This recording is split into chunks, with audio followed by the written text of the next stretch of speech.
innovation na makambo ya mpepo to pe aviation na RDC. Compagnie africaine d'aviation CAA na mokuse alela yango minu na nenga kosakana te di et commandé domaine na ye après réception ya premier Airbus A330 oyo CAA yaka nango mikolo eleki yango nde sukisaka masolo ndimela ngai mwana Kongo ke CAA auti lisusu kobambola koko na botu na domaine aérien avec arrivée pe réception ya deuxième avion esika Airbus A330. Airbus A330 deuxième frappe yango yo ya mokwake na mapate RDC ya boebondi melangai ke mon côté na terrain po ezala nanu te ekomi lelo ntimba na nzuzi veut dire mapasa Airbus A330 ba avion ya mokwake ya liboso yaka yango yo bozwa lix eza nango neti soki omatio kita na ote po confort nango eza na ba angle nyonso kobana na bakiti na couloir na first class na classe économique et bongo bozo ya mibale yango yo nyonso eza na excellence pe noblesse moko hors pair boyeba pe bosimba ke Airbus A330 eza ba marque ba avion oyo bomodaka na international ba compagnie aérienne de renom pe crédible nde basalelaka yango bokokuta yango na bamboka lokola Allemagne veut dire na Machaft pe ba pays européen ebele kutu batu ya baaffaire pe mingi ya minene na monde mingi basalelaka yango po na kitoko pe bopeto na luxe na yango surtout mécanisme ya sécurité eza nango chaque siège ndenge kaka boza komona eza na mwa mini télé oyo kotalela bafilme ennui, fatigue, okotika la koyoka yango te USB na pointe pour na chargement ba téléphone tope ba utilité mosusu Airbus A330 ya mibale ya CAA ekomi eza na deux classes first class pour na bino ba grand monsieur na ba grande dame pe ba personnalité misusu ebele avec 36 sièges classe économique pe ezali po na bino bosalaka baaffaire pe bato nyonso ba amoureux ba voyage avec 267 sièges mokoka sala voyage dans ba meilleures conditions ndenge nanu ezala te avec Airbus A330 ya mibale ya CAA avion ya sika oyo uti kokoma ekwei deja na mabele timba na nzuzi lelo mibale moko te na Congo bana Congo pe bapaya basepeli oui CAA mfumu na ba innovation deuxième avion Airbus A330 yango ekomi Ngowe kokia bina sobo sepela wakolanda info lingala journal ya peuple mbote na bino biskanyo stuwo zwami botika ete to fungola ya mokolo ya jeudi 31 août pona koteste bino nenge chef de l'état Félix Antoine Tshisekedi Tshilombo aranda kiba hommage ya suka mokolo ya mercredi 30 août na Kanchati na 3 soldats ya garde républicaine oyo bakufaki le 24 août na centre ya entraînement ya Kibomango héritier mapindemi azaki kuna na compte ya info lingala. Président de la République Félix Antoine Tshisekedi Tshilombo a ngumba makina nous liboso ya ba dépouille ya ba disparu avant à déposer ba gerbe de fleurs pe à consoler ba membre ya famille oyo bazali kolela ba officiel ya armée particulièrement ya ba genre bazwa qui part na cérémonie funéraire oyo avant était pas kende kokunda bango na cimetière chemin de paradis oyo ezwami na route nationale numéro 1 ba kufi na fleur d'âge Ali Bongo, premier sergent-major Kasha Mangoma, sergent-major Kisangi Nzala Mwana, P. Caporal Lokange Atumudioni, Bangonyo Sobazalaki ko faire partir na 17e régiment Yager, Bartiki Bavev P. Bana. Na wetali primature bosimba ke premier ministre Jean-Michel Sama Lukonde Kenge a président qui mercredi 30 août réunion ya comité de conjoncture économique wala la tenango elongona héritier mapindemi.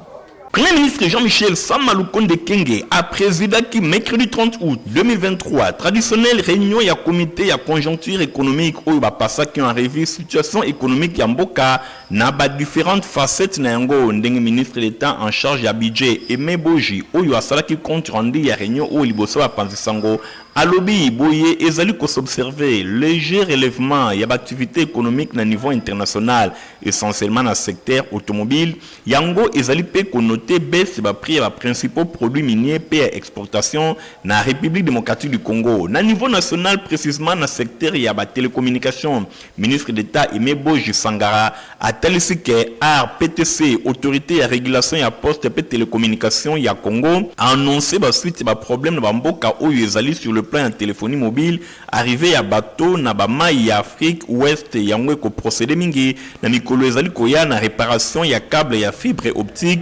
oyo ezali bongo na ba pays ezali branché yango esengeli ko espérer dans quelques jours to koza solution na ba problème ya ba téléphonie oyo tozali ko connaître na mboka na biso. À propos ya rentrée scolaire Aimé Boji alobi instruction claire ya premier ministre et pesamaki pour na ko favoriser déroulement ya ba bonne condition esengeli pe ko eba ke balobela ki rentrée scolaire instruction ya ndenge na ndenge et pesamaki na ngambu ya gouvernement pona oyo etali bayiba na koza ba disposition na ba syndicat na secteur oyo pona ko assurer rentrée scolaire et les kanandenge ya malamu. Sur le plan réel ko banda na inflation esengeli ko simbake stabilité par rapport ya semaine ya le 18 kino le 24 août ezali bongo na légère accélération ya formation ba prix na tina wana inflation ezali ko se situer na 17,2% ya cumul annuel ya glissement annuel ya 22,8% et longo na projection ya taux ya 11,5% ndenge Aimé Boji atalisaki na ngambo mosusu bo simbake pona oyo etali marché d'échange esengeli kota la stabilité sauf comparativement na semaine ya le 18 kino le 24 août ba franc congolais et connaîtra qui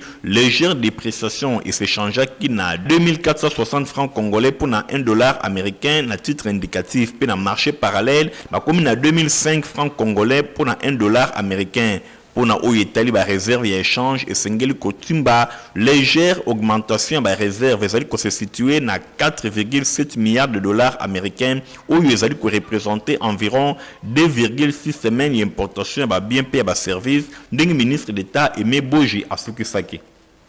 Kaka la masolo ya primature bosimba que premier ministre Jean-Michel Sama Lukonde Kenge ayambaki mercredi wana 30 août kuna la primature président ya commission nationale de droits de l'homme monsieur Paul Sampou Mukulu encore une fois de plus héritier Mapindemi. Premier ministre Jean-Michel Sama Lukonde Kenge ayambaki mercredi 30 août 2023 na primature président ya commission nationale ya ba droits de l'homme CNCDH na mokuse monsieur Paul Sampou Mukulu ezalaki bongo balobelaki makambo etali ba droits de l'homme oyo ezali ko beta c'était mingi penza na période ya élection batalisaki makambo ya ndenge na ndenge basalaki tour ya table pour na contexte socio-politique ya mboka na biso par rapport ya ba question ya droits de l'homme bango CNDH bazali obligé ya ko se changer elongo na ba chef ya ba corps mususu mingi penza premier ministre oyo azali bongo chef ya gouvernement pour na oyo etali situation ya mikolo oyo ba abordaki pe question ya ba difficulté oyo bango bazana yango par rapport ya mosala bazali ko sala mokolo nyonso pour na ko tombola pe ko protéger droits de l'homme ko sala ba enquête na terrain bazali ko sala ba préparation ya élection pambate droits de l'homme ezali na ba domaine nyonso ezali ba matière oyo traversable pe ezali bongo na likambo etali processus électoral droits de l'homme pe ezali ba droit ya électeur ba droit ya ba candidat pe bongo na bongo ndenge alobaki liboso ba panzisango Paul Sampou Mukulu numéro 1 ya institution oyo d'appui à la démocratie bazali chargé pour la promotion et protection ya droits de l'homme na République démocratique du Congo alobi basalaki par na bango epa ya premier ministre pe mis sur pied institution oyo ya programme moko ezali bongo pour na ko accompagner processus électoral bango programme na bango ezali ko concerner mingi question importante ya élection oyo ba ko rendre proposition na bango epa ya mboka kala mingi te parce que bango baza déjà na mosala bango ba ko accompagner processus oyo yango ezali ko senga ba organe mususu ya préparation bakota na organisation ya élection elongo na seni bakota bango nyonso na ordre de bataille pour que makambo ya élection et bana kotambola malamu pambate ezali ko concerner bato nyonso. Premier ministre Jean-Michel Sama Lukonde Kenge a promettre comme ma soutien na une institution d'appui à la démocratie. Premier ministre alobi azali conscient en tant que chef ya gouvernement alobi akoede bango pour ba réussir ba activité na bango ba bana ko atteindre ba objectif na bango nyonso oyo ezelami ndenge Paul Sampou Mukulu asalaki conclusion na ye. Dans ce moment, Simba qui est honorable Florent Lebe Mupia élu à circonscription électorale Yafuna à Kabolaki mercredi 30 août ba kit scolaire dans ba école Yafuna remise nango et Salema qui na salle de fête Bibi Play na commune ya Kalamu Nathalie Kai la Kapenda Domi benelo nganda bazaki kuna na compte info lingala. Salle de fête ya Bibi Play na commune ya Kalamu et servaki de cadre pour na honorable Florent Lebe Mupia ayeba kosolola na ba enseignant pe ko honorer bango en tant que molobeli ya bana ya Funa. Na même occasion ezalaki pour na komema rapport na rentrée parlementaire. Sur place, azwaki badoléance ya ndenge na ndenge pona oyo etali baenseignant. Balobelaki mingi non mécanisation ya baenseignant NU ebele ti sikoyo nanu bazwi mbongo te. Molobeli ya bana funa a promettre bango lokola momesano kokomisa yango esika esengeli. Lokola papa malamu honorable Florent Lebe Mupia apesaki badon ya bakaye epai ya échantillon ya baenseignant oyo bazalaki sur place. Pona bana na bango batanga kitoko asukaki wana te mio ya lamentation ya bana funa ayaki pe kopesa don ya gouvernement oyo ezalaki ya bakit scolaire epai ya chef ya baétablissement. Esengo pamba te ntango totangisaka soki molakisi azalaki koloba eke aza kolakisa babiloko boye ayende bao babengi mateidaki ezalaka esengo mingi mpo mwana mpe azali koyeba facilement puisque ezali malamu vraiment na ndenge akanisi biso boye eza likambo kitoko oyo likama malamu tokoki kolekisa ngo pamba te wana pe tobeta yo maboko topesa merci mission na ngai naza na esengo mingi po papa Lebe azali moto azali pembeni na bato aide ngai na bamateriel oyo ezalaka na ekole te. Esengo ezalaki vraiment makasi après distribution oyo pamba te balobi honorable Florent Lebe Mupia aza ko bouger na ba domaine nyonso ya vie ye moko pe na micro ya Info Lingala alimbola ki boyi après geste oyo pour ko rappeler bango l'effort oyo ko zambuka sali pour makama gratuité pour rappeler bango l'effort l'état zo sala pour metali bango nyonso en général ba paye na bango consort na yango na seli bazala na bolingo wana ko éduquer bana na biso na rompe ba fourniture oyo o mo les aller anga ki aller à l'état donc na zo pèse bango gratuitement ça on peut gratuitement pour enseigner que malamu na katafuna. Et l'ongona honorable Florent Lebe Mupia mur ya lamentation ya bana funa rentrée scolaire eza apaisé pe kitoko pona ba enseignant nyonso ya funa. Les amis de Christian Chilenge ba yambaki yemoko maître Christian Chilenge kuna ya kimwenza mission na commune ya Mongafula epai wapi asolaki na babasi na ye na makambo etali bongo ba élection ya décembre 2023 Igontingi héritier Mapindemi. Les amis de maître Christian Chilenge bayambaki ye mikolo eleki kuna na kimwenza mission epai wapi bakarte kindele mayulu 7 km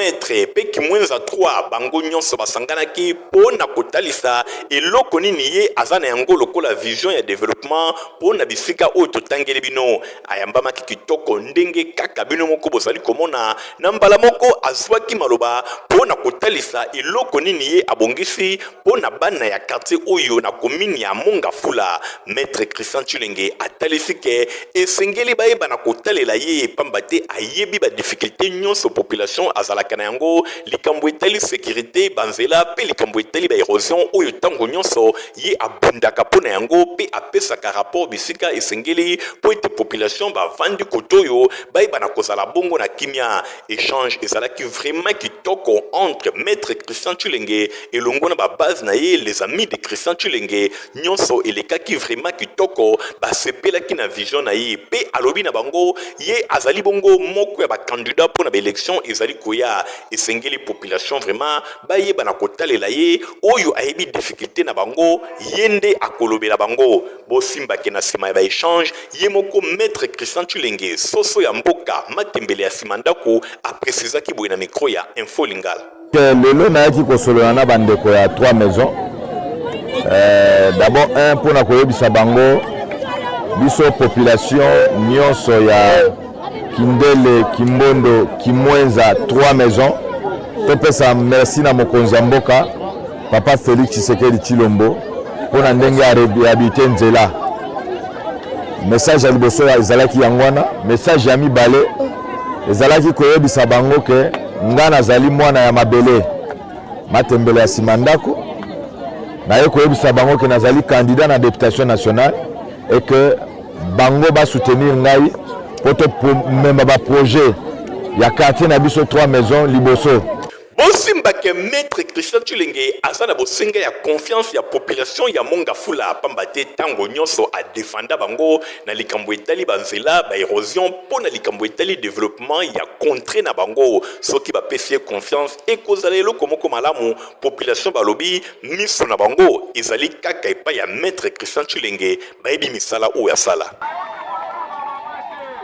Honorable Néron Mbungu, président interfédéral et parti politique Autre Vision du Congo, Kinshasa, à Zonga Kinaville, province de Kinshasa, samedi 28 août après. Moi, séjour naïe kuna na Europe. Héritier Mapine Miladi Landouba, pesino ba précision.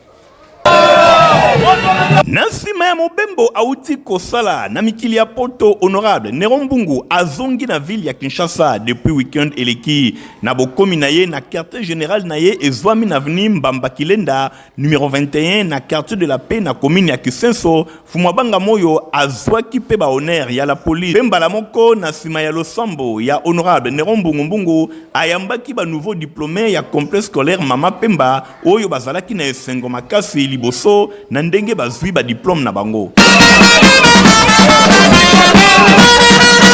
Bozongi ya honorable Néron Mbungu na capitale esepelisi ba base na ye nyonso basali ya nzambe ya l'état ya pe ya complexe scolaire Mama Pemba président interfédéral ya Haute Révision du Congo parti cher ya maître Didier Boudimbu a profitaki na occasion oyo pona kolobake candidat ya AVC Kinshasa na présidentielle ya décembre 2023 ezali bongo mwana mboka Félix Antoine Tshisekedi Tshilombo pona candidat na biso na niveau présidentiel ezali Félix Antoine Tshisekedi Tshilombo ye wana nde candidat na biso kokenaye elongo. En tout cas, bozongi ya honorable Néron Mbungu fumabanga moyo na ville ya Kinshasa ezalaki événement moko munene etalisi ke base na ye babande kozela ye makasi. La couloir enseignement bosimaka université catholique et archidiocèse ya Kinshasa omnia omnibus bafongoli déjà la porte na bango pour na ba inscription ya année académique 2023-2024. Stéphane Skande a pesibino ba détail. Chers parents, chers finalistes ya secondaire P humanité, chers étudiants binonyoso oyo bolinga formation universitaire sango malamu oyo ezalinde pona bino yoka université ya archidiocèse ya Kinshasa, université catholique omnia omnibus bafongoli déjà ba porte na bango pona ba inscription académique 2023-2024 pona ba faculté oyo faculté de gestion management et développement, faculté de sciences de bio-ingénieurs, faculté de sciences et techniques, faculté de sciences informatiques, faculté de sciences de l'information et de la communication, faculté de théologie, faculté de philosophie et histoire, faculté de santé publique, faculté de sciences politiques et bonne gouvernance, faculté de droit. Bokoki koleka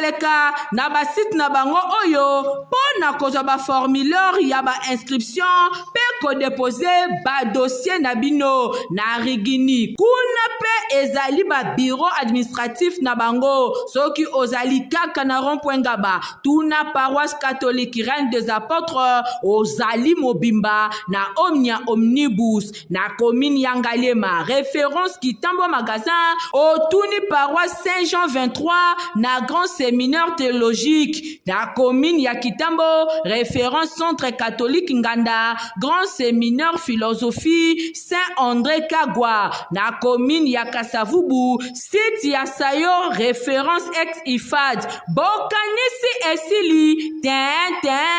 omnia omnibus apesi bino possibilité ya kozwa pe ba inscription en ligne okoki ko remplir formulaire na yo kitoko bisika ozali sans que o se déplacer kota na internet pe beta site oyo www.universitéomniaomnibus.com tope obengi bango na numéro oyo 083 14 45 562 esilika kate université omnia omnibus abombeli pe bino système ya LMD licence master pe doctorat omnia omnibus ezali université ya ya science conscience pe excellence awa soki osilisi okobima na bafongolo ya misala nyonso na maboko na yo bosala mbango po awa ba place ezali limité. Soyez le bienvenu. C'est à tel client na Airbus A320 pour être voyager dans la condition mon koya bien Michael Bristoto. Innovation na makambo ya mpepo tope aviation na RDC compagnie africaine d'aviation CA na mokuse alela yango minu na nenga kosakana tedi et commandé domaine na ye après réception ya premier Airbus A330 oyo CAA yaka nango mikolo eleki yango nde sukisaka masolo ndimela ngai mwana Kongo ke CAA auti lisusu ko bambola koko na botu na domaine aérien avec arrivée pe réception ya deuxième avion esika Airbus A330. Airbus A330 deuxième frappe yango yo ya mokwake na mapate RDC ya boebondi melangai ke mon côté na terrain po ezalana nute et comme il est longtemps bananzo zivedi mapasa Airbus A330 ba avion ya mokwake ya liboso yaka yango yo bozwa lix ezanango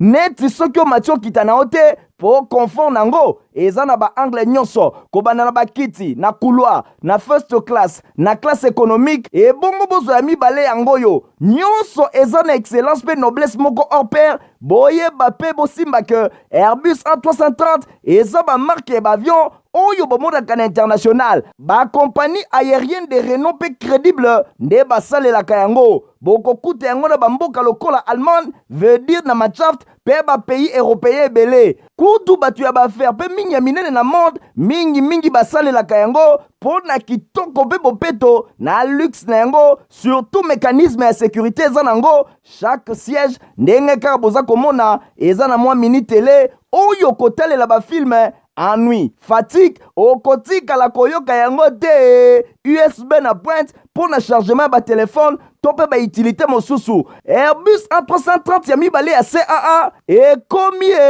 eza na deux classes first class pour na bino ba grand monsieur na ba grande dame pe ba personnalité misusu ebele avec 36 sièges classe économique pe zali pour na bino bosalaka ba faire pe bato nyonso ba amoureux ba voyage avec 267 sièges mokoka sala voyage dans ba meilleures conditions ndenge nanu ezala te avec Airbus A330 ya mibale ya CAA avion ya sika oyo uti kokoma ekwei deja na mabele timba na nzuzi lelo mibale moko te na Congo bana Congo pe bapaya basepeli oui CAA mfumu na ba innovation deuxième avion Airbus A330 yango ekomi ki wifi ezali internet ya qualité yango esalaka 24 sur 24 igong tingi apesi bino ba détail.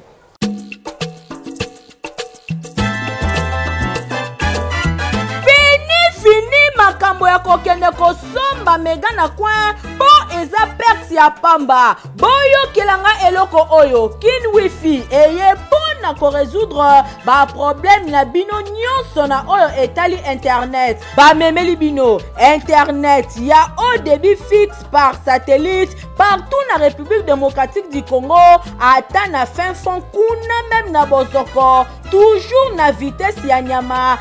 na 50 mégabytes par seconde bakisa likolo nango bonus data la nuit ya 150 pe 300 giga de 22h à 6h bobo solo la kitoko bo travailler nelengi pe o télécharger biloko nyonso oyo zanango posa na ba entreprise bar restaurant hôtel église même na wenze bo partager connexion ata quartier mobimba bo kin wifi internet assuré vitesse ekuba yango ekatanaka te toujours intact bokamwe te o bo ba installation nango eza très facile et pas wapi ba installateur baza partout na République démocratique du Congo na kit complet nango mobimba ata oza na mboka ata oza na Kinshasa moyena antenne moko ya mokie na modem oyo boye place nyonso ozala na zamba ozala na forêt équatoriale oyo kozwa internet na yo a partir ya parabole soko osombi antenne na yo bakoya koinstalle soki oza na mboka toza mpe na baingénieur indépendant bazala na disposition na biso mpona koinstalle antenne. Kutakin wifi na rond-point Forescom na kati ya immeuble La Brousse na commune ya Gombe oza mobimba Stribi. olinga kolata basapatu ya qualité pe ya kitoko belaka na République démocratique du Congo place eza semo kona 7e rue Limité et pa ya papa griffe hérité mapinde mi iganting papa sinangai eutako apio olingaka basapatu kitoko olingaka mokoto ya malonga oyo ekobimisa yo propre liboso ya bato nyonso esika eza se moko na 7e rue na commune ya Limité na place commerciale na Petit Boulevard tala malamu yeyo collègue ya bato nyonso basalaka basapatu minene na mikili ya poto basapatu ya kitoko oyo bino boyebi yeyo ye moko ayebi mosala na ndenge akosakana te bato nyonso bayebi collègue ya Jimmy Weston azali kosala koto na ndenge akosakana te nayebi ke chef de l'état Fachi Beton oyebi nga na kombo oyebi nga na elongi oyebi nga na mosala. Moi je pense que c'est déjà quelque chose de bon. Puis oyebi bate ezalaki na limete toki na premier ministre ozalaka na yo na musée oyo kota palais du peuple obengaka ngai tokutana mais ti lelo kaka bablocage. Mais on a même le ministre là, ministre de la culture Azali, ministre de l'industrie Azali, ministre de la PMI Azali, PMR. Mais pourquoi tu es au Tchanga Maboko, on a diminué le taux de chômage. Pour nous les hommes, par contre, on n'a pas gris pour diminuer le taux pour encadrer jeunesse, pour transformer Bango, si on a pour ça la sapate. Est-ce que on a besoin de ça pour nous? Je ne pense pas. Automatiquement, à Oluka, Azala, responsable pour qu'il y ait des familles. Mais pourquoi? Dans ça, il était pourquoi? Dans ce cas-là, on a fait dans la Gentini Wodila. Adjoint ils allaient chez Koko Moulumba, fils gouverneur Gentini Wodila. Nous avons même bonne foi. Alors, nous avons pas chef de l'État. Nous avons fait mon compte. Nous avons dit que ma politique, moi, ma caméra. Mais il fait qu'il bonne foi. Autorité moi je pense que nous sommes effort et ça devoir on a vu on va devoir dans la salle ceux qui étaient dans la 7e rue place commerciale na Petit Boulevard place partie soit un peu monsieur on a passé à Badou à Kekele pour nous dans la présence de la salle nous avons bien organisé dans ça avec Kanda nous sous l'état le but de soutenir yo yango na bimisi mais il faut soutenir un gars. Bon, je comprends. Tant que client ne soit pas d'accord,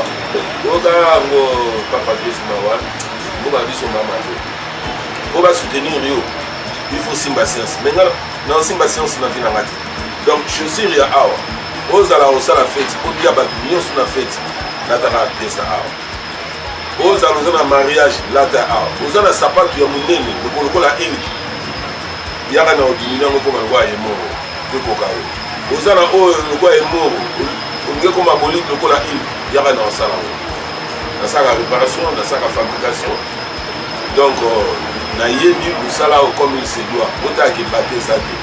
oyoki adresse eza se moko na 7e rue Petit Boulevard na commune ya Limité epai wapi ba chaussure ba sandal ba mapapa ezali kosalema na ndenge ya kosakana te soki okoti awa obosani Italie libela.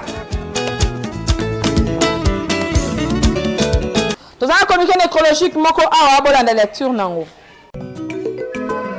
Bafamille Matele Clarisse Mawana bazana makoyebisa na baninga pe bayeba na bango liwa ya mama na bango tante sœur Véronique Matele o akufaki depuis week-end eleki na Kinshasa sima ya maladie ya tango mokuse programme ya matanga ezabui vendredi 1er septembre veille mortuaire ekozala organisé na résidence familiale o ezwami na mi Loango numéro 8 na commune ya Bandalungwa quartier Makelele, référence non loin ya église ya pasteur Godin Poi, vers Arrêt Quado. Samedi 2 septembre, Nangonga à 10h, exposition ya Nzota Moei et Kozala Bongo organisé na clinique noise na commune ya Gombe. Pe Bokundami ekosalema na cimetière ya Kitambo. Tika ete communiqué comme la bato nyonso baebi maman Véronique Matele, pe famille Matele. Et on est la carte journal la peu pour la pepe yango et comme il a souka merci mingi na Igon Tingi wazala ki na sima caméra boye bakie montage simba maki et pas il y a Fabrice Lundombi journal la peu pour la pepe za superviser et pas héritier mapine bande ko botika la mungala bino to kutani Nicolo Estali Koya au revoir. Innovation na makambo ya mpepo tope aviation na RDC compagnie africaine d'aviation CA na mokuse alela yango minu na nenga kosakana tedi et commandé domaine na ye après réception ya premier Airbus A330 oyo CAA yaka nango mikolo eleki yango nde sukisaka masolo ndimela ngai mwana Kongo ke CAA auti lisusu ko bambola koko na botu na domaine aérien avec arrivée pe réception ya deuxième avion esika Airbus A330. Airbus A330 deuxième frappe yango yo ya mokwake na mapate RDC ya boebondi melangai ke mon côté na terrain po ezalana nute et comme les lontimba nanzuzi veut dire mapasa Airbus A330 ba avion ya mokwake ya liboso yaka yango yo bozwa lix ezanango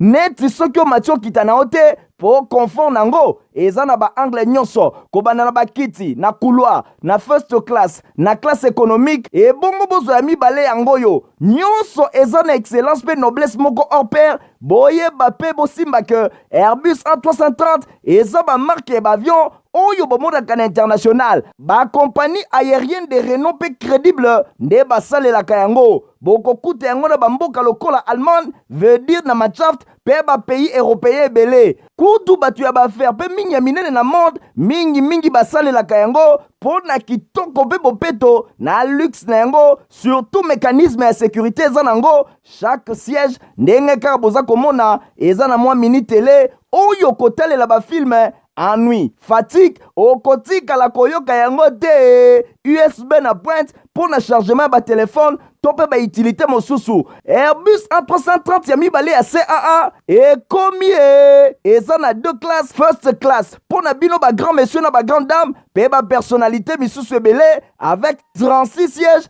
classe économique pe ezali pona bino bosalaka bafaire pe bato nyonso ba amoureux ba voyage avec 267 sièges mokoka sala voyage dans ba meilleures conditions ndenge nanu ezala te avec Airbus A330 ya mibale ya CAA avion ya sika oyo uti kokoma ekwei deja na mabele timba na nzuzi lelo mibale moko te na Congo bana Congo pe bapaya basepeli oui CAA mfumu na ba innovation deuxième avion Airbus A330 yango ekomi